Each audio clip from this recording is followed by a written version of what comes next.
بسم اللہ الرحمن الرحیم۔ السلام علیکم۔ حضرت عبداللہ بن مسعود رضی اللہ تعالیٰ عنہ سے روایت ہے کہ رسول اللہ صلی اللہ علیہ وآلہ وسلم ایک چٹائی پر سو کر جب اٹھے تو آپ کے جسم مبارک پر چٹائی کا نشان پڑ گیا تھا۔ تو عبداللہ بن مسعود رضی اللہ تعالیٰ عنہ نے عرض کیا کہ یا رسول اللہ صلی اللہ علیہ وسلم،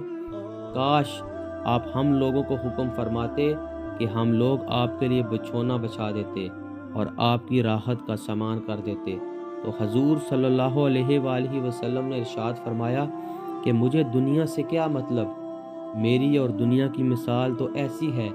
جیسے کوئی سوار کسی درخت کے سائے میں کچھ دیر بیٹھ جاتا ہے، پھر اس درخت کو چھوڑ کر چل دیتا ہے۔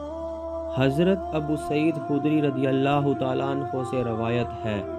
انہوں نے کہا کہ رسول اللہ صلی اللہ علیہ وآلہ وسلم نے ارشاد فرمایا ہے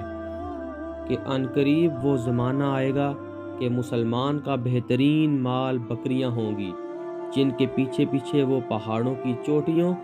اور بارش کے مقامات پر بھاگتا ہوا چلا جائے گا تاکہ وہ اپنے دین کو فتنوں سے بچا لے۔ حضرت ابو ہریرہ رضی اللہ تعالیٰ عنہ سے روایت ہے، انہوں نے کہا کہ رسول اللہ صلی اللہ علیہ وآلہ وسلم نے فرمایا کہ جب تمہارے امراء تم میں سے بہترین لوگ ہوں اور تمہارے مالدار سخی ہوں اور تمہارا معاملہ آپس کے مشوروں سے طے ہوتا رہے تو تمہارے لیے زمین کی پیٹھ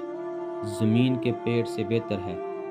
اور جب تمہارے امراء بدترین لوگ ہوں اور تمہارے مالدار بخیل ہوں اور تمہارے معاملات تمہاری عورتیں طے کرنے لگیں تو تمہارے لیے زمین کا پیٹ زمین کی پیٹھ سے بہتر ہے۔